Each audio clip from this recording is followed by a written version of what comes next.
Meus queridos, nós estamos no segundo domingo do tempo da Quaresma. É sempre bom retomarmos ao primeiro domingo. Na semana passada, no domingo passado, o primeiro da Quaresma, sempre a igreja nos apresenta as tentações de Jesus no deserto. Quem é o diabo? Quais são suas propostas? E de que forma o diabo age na vida humana para a destruição do ser humano. Nesse segundo domingo do tempo da Quaresma, a igreja nos mostra textos que nos propõem a proposta contrária. Quem é Deus? Qual o seu projeto? E quais as implicações para que nós conquistemos o fim que Deus tem planejado em seu desígnio eterno para nós. Santo Tomás de Aquino tem um livro, aliás uma coleção de textos, que se chama Suma Teológica. E Santo Tomás, em uma das partes, ele vai estudar as finalidades. E ele nos diz assim: toda finalidade é antecedida, ou seja, antes de toda finalidade, existem meios, implicações e exigências para que se conquiste tal finalidade. Uma linguagem pouco filosófica, o padre vai dar um exemplo, né? Um jovem que deseja ser atleta, né? Um jovem que quer ser atleta em qualquer ramo, né, da carreira atlética, futebol, natação, etc.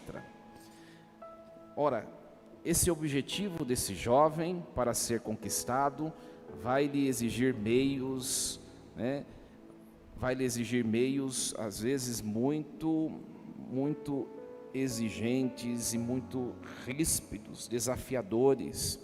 Para ser um atleta, existem critérios a serem cumpridos, exigências. Ora, quais as necessidades? O que eu devo ter ou fazer para ser um atleta? Primeiro, a minha máquina de lavar, eu preciso transformá-la num tanquinho, né? Não existe atleta que de fato não busque uma alimentação saudável. Para ser atleta tem que ter um sono regular. Para ser atleta tem que ter uma vida emocional equilibrada. É um exemplo. Santo Tomás diz: se você quer atingir um fim, você tem que pagar o preço exigido para aquele fim. A mesma coisa o céu, né? Quem aqui quer ir para o céu? Erga a mão. Aí. Quem quer ir essa noite para o céu? Aí já complicou, né, padre? Ora, todo mundo quer ir para o céu. Ou seja, depois da morte, todos querem viver uma felicidade perfeita. Mas não são todos que querem pagar o preço daquilo. Tudo tem um preço a ser pago. O céu também. E a liturgia de hoje vai nos mostrar a proposta, o projeto de Deus é o céu. Vocês estão dispostos a pagar o preço exigido para conquistar isso após a morte? Qual é esse preço? Né? Qual é esse preço? Duas reflexões. Dois são os preços a serem pagos. O primeiro está à nossa frente nessa imagem. É preciso enfrentar os sofrimentos da vida para que após a morte conquistemos o céu, né? É preciso enfrentar. Hoje nós acompanhamos o Evangelho de Mateus, o capítulo 17, né? Nós estamos acompanhando nesse ano litúrgico o evangelista Mateus. E Mateus era um judeu. Aliás, toda a comunidade de Mateus era uma comunidade judaica, convertida ao cristianismo. Então Mateus e a sua comunidade eram perfeitos conhecedores da escritura do Antigo Testamento. Tudo que Mateus escreve sobre Jesus, ele é como se fosse ele estivesse reescrevendo episódios do Antigo Testamento. Ele chama Jesus de o novo Moisés. Então todos os relatos da vida de Jesus aconteceram no Antigo Testamento com Moisés. Então sempre é possível fazer esta comparação tipológica e figurativa. Ora, Jesus hoje, ele sobe o monte, é o capítulo 17 do Evangelho de Mateus. Esse monte, como se chama? Tabor. Isso a tradição que informa, a Bíblia não diz qual é o monte, né? Lá no livro do Êxodo, aliás, a gente precisa ter um pouco mais de curiosidade na Bíblia, né? Às vezes a Bíblia fica aberta lá em casa no Salmo 90, que é a página mais escura de tanto pó que está tomando, né? Vai lá no livro do Êxodo, no capítulo 24, 34. Você vai ver que Moisés também subiu uma montanha. E não é o Monte Tabor, mas é o Monte Sinai. Monte Sinai. Jesus no alto monte, ele se transfigura, né? A palavra do texto grego original é metamorfó, é uma transformação total, né? Porque às vezes a gente fala transfiguração, parece que Jesus ficou brilhando um pouquinho, né? Não, ele se transformou em algo que os discípulos nunca viram, de tal maneira que os discípulos assustaram, porque eles subiram com Jesus, mas lá no alto Jesus se transfigurou e se tornou uma outra realidade, uma realidade nunca vista antes, a transfiguração. Moisés subiu o Monte Sinai e também teve a sua face, o seu rosto transfigurado. O texto do Êxodo diz que Moisés ficou tão reluzente o seu rosto, que ele, para descer a montanha e voltar ao convívio, ele teve de cobrir o rosto, porque as pessoas não conseguiam olhar para ele. O antigo Moisés teve a face transfigurada. Jesus, o novo Moisés, teve todo o seu corpo, porque ele é Deus e Senhor da história. Jesus leva consigo 3 carinhas, 3 apóstolos. Quem são eles? Pedro, Tiago e João. Moisés, nos relata o texto do Êxodo, quando subiu o Sinai, também levou 3 pessoas, né? Arão, que era o seu irmão, o sacerdote, e os filhos de Arão, né? Que eram seus sobrinhos, os 2 irmãos, né? Um se chamava Abiú e o outro se chamava Nadab. Olha que bonito, quem está grávida aí, ó, são possibilidades para pôr o nome. É engraçado que esses 2 eram irmãos, e Jesus também leva dos discípulos 2 irmãos, Tiago e João, né? O novo Moisés cumpre a escritura, né? E o que acontece lá? Eles fazem essa experiência de transfiguração. Por quê? Porque Jesus quer mostrar para os discípulos qual é a realidade humana após a morte. Jesus quer mostrar nesse pequeno instante da transfiguração, que depois da morte, Deus tem um projeto de felicidade perfeita. Aquela realidade que os discípulos viveram lá no Monte Tabor, foi tão envolvente, foi algo tão bom, que eles nunca tinham experimentado. No fundo eles experimentaram a felicidade do céu, mas por um pequeno instante. Estava tão bom, que Pedro não queria descer mais do Monte Tabor. O versículo 4 do Evangelho de hoje, o capítulo 17, fala assim: Pedro tomou a palavra e disse: Senhor, é bom ficarmos aqui mesmo, vamos ficar aqui, vamos fazer 3 tendas, e nós vamos ficar por aqui mesmo, porque está muito bom. Hoje, estes que sobem um novo monte, somos nós. Não subimos mais o Monte Tabor, nem o Monte Sinai, mas nós subimos um outro monte, que é este altar. Nós escalamos esse monte semanalmente. Acredito que todos os católicos vão à missa todos os domingos e festas de guarda. Semanalmente nós escalamos esse altar, para termos um encontro fecundo com o transfigurado. E nós somos privilegiados, porque os apóstolos somente viram. Nós vemos sob o véu do sacramento, e nós comungamos, colocamos aquilo que vemos em nosso corpo e em nossa alma. Nós fazemos a experiência desse transfigurado. Só que o que Jesus faz, né? O que Jesus faz? Ele acaba a transfiguração, E ele diz assim: agora é preciso descer o monte Tabor. Nós não podemos ficar aqui, né? Nós não podemos ficar aqui. Uma nuvem aparece, né? Essa nuvem também aparece lá em Moisés, diz o livro do Êxodo, que durante o dia a nuvem se manifestava, durante a noite o fogo iluminava o tabernáculo. Dessa nuvem sai a voz do Pai dizendo: escutai o meu filho amado. Essa nuvem, o Shekinah, a presença envolvente de Deus. Só que isso passa, a transfiguração cessa e é preciso descer o Monte Tabor, voltar para a planície. É preciso voltar para a planície.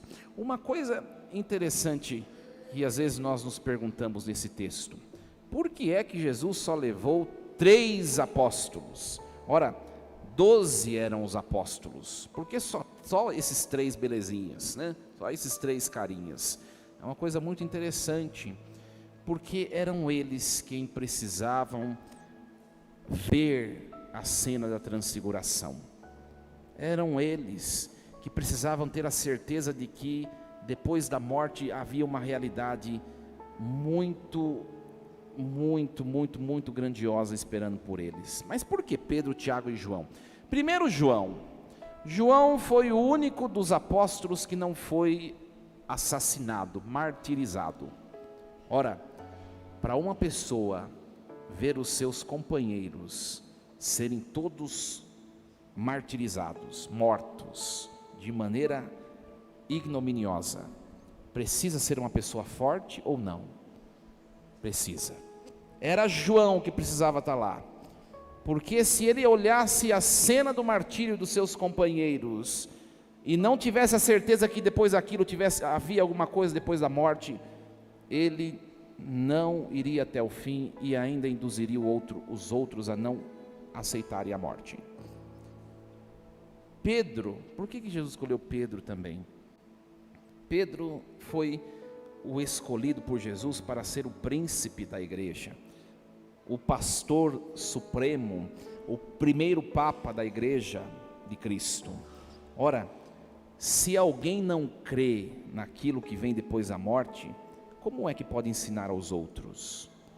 Era preciso que Pedro experimentasse a transfiguração, crendo, pudesse transmitir isso à igreja, que estaria sob a sua direção. E Tiago, por que Jesus pegou Tiago? Tinha tantos outros, Filipe maior, Filipe menor, Judas, Tadeu e tantos outros, Filipe, etc. Por que Tiago? Porque foi o primeiro a ser assassinado, martirizado. Precisava saber que depois da morte tinha algo esperando por ele, muito melhor e maior do que esse mundo. Ora, se nós aqui estamos nesse novo monte que é a transfiguração, a grande pergunta para nós é a mesma: por que eu e por que você? Por que não aquele que ficou em casa, lá na sua casa, assistindo o Luciano Huck na TV Globo? Acho que é isso que está passando, né? Por que você, eu e não outras pessoas? Porque somos nós que temos de ouvir essa palavra hoje, para nas situações da nossa existência, nossa vida pessoal, familiar, tenhamos a condição também de suportar os flagelos deste mundo, na certeza de que algo muito maior espera por nós também. Tem muita gente, minha gente, tem muita gente que fica distante de Deus por tempos. Aí o calo começa a apertar, surge uma enfermidade grave, acontecem problemas em casa, eu preciso ir na igreja. Se nós estamos aqui por um motivo similar a esse, nós estamos perdendo tempo. Aqui é o lugar da cruz, não é o lugar da vida fácil. Em que a vida fácil tem igrejas protestantes que prometem isso. Não, com certeza não vão poder oferecer, mas prometem. O nosso sinal é de Cristo Salvador, Redentor e crucificado, né? Tem padres que trocam a figura do crucificado por o ressuscitado. Não tem ressurreição no céu se nessa terra não vivermos uma vida de cruz e enfrentarmos. O nosso sinal é este. Então aqui não tem ilusão. É claro que Deus nos concede eventualmente milagres, às vezes Deus manifesta sinais tão concretos do seu poder em alguns acontecimentos, existe isso? É claro que existe, mas de maneira muito geral. Nós estamos aqui para crescermos no ato de amar, e não tem jeito de crescer no ato de amar se não for pela cruz e pelo sofrimento, não tem jeito. Hoje nós ouvimos a segunda leitura, 1 Timóteo capítulo 1, e São Paulo, ele vai contar com a ajuda de Timóteo na sua missão apostólica. Timóteo vai fazer parte dessa missão de evangelizar, e Paulo, quem estuda um pouquinho a figura de Paulo apóstolo, eu tenho a impressão que era um homem muito rude, um pouquinho estúpido, mas muito direto, claro e objetivo. Olha como começa a leitura de hoje. Caríssimo, ou seja, Timóteo, sofre comigo pelo Evangelho. É a primeira proposta que ele faz para Timóteo. O Evangelho exige sofrimento. Ele não mente, ele não engana, ele não fica dando voltas, não. Você quer ser servidor da igreja nascente? Vai ter que sofrer comigo pelo Evangelho, porque eu vou sofrer. É isso a proposta. Então, Jesus, ele fala assim, pronto, vocês viram o que vai ter de bom depois da morte? Pedro, Tiago e João, vimos, vamos ficar aqui, Senhor? Não, acabou a graça então, chega, já viram, agora vamos descer o Monte Tabor, porque vocês têm que enfrentar a vida lá embaixo, né? E vocês, antes de vocês subirem o Monte Tabor eterno, que é o céu, onde não vai ter mais dor, morte, preocupações, vocês vão ter que subir alguns outros montes, que vocês não vão gostar muito. O Monte das Oliveiras, o Monte Calvário. Então vamos descer que vocês vão subir esses outros montes. Se vocês subirem e estiverem unidos a mim, vocês depois da morte vão morar no Monte Tabor da eternidade, que é o céu. Uma pergunta para nós hoje, né? Qual é o monte que nós estamos vivendo na nossa vida pessoal, familiar? Nós estamos em tanta gente. Ora, é possível que tenha gente que esteja vivendo aqueles momentos bons da vida aqui nessa igreja. São montes Tabor, mas se prepare que logo, logo vem o Monte Calvário. Vem quando você menos esperar. Tem gente que já está vivendo o Calvário, e a palavra de hoje é assim, fica firme que vai passar. O nosso fim é a felicidade do céu, fica firme. Então essa é a primeira exigência, esse é o primeiro preço a ser pago para quem quer o céu, enfrentar a vida, enfrentar a vida. E tem um segundo preço a ser pago, que é nós nos despirmos, nós deixarmos aquilo que não nos faz bem nessa caminhada rumo ao céu. Hoje nós ouvimos o texto do Gênesis. Deus lá atrás, muitos séculos atrás, muitos, Deus chama um homem que se chama Abrão. Abrão era um homem que não conhecia Deus.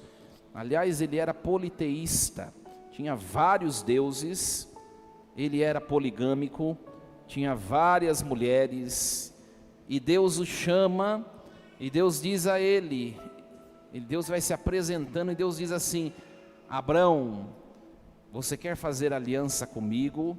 É preciso que você saia da tua terra, da tua família, da casa do teu pai, do teu conforto, do seu costume, da sua religião falsa. É preciso que você saia e vai para a terra onde eu te indicar.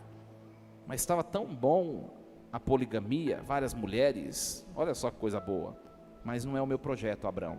Sai e vai para onde eu te indicar. Estava tão bom servir vários deuses, ver os sinais na natureza. Não é o meu projeto, só existe um Deus e sou eu, Abrão. Sai da tua terra e vai para onde eu te indicar. E para nós, o que significa isso? Significa sair das situações que às vezes nós vamos criando dentro de nós e ao nosso redor, que provocam morte, que não agradam a Deus. Hoje nós estamos no segundo domingo da quaresma, e o tempo da quaresma é um tempo de saída. Saída do quê? Do que não é de Deus, do que não é bom.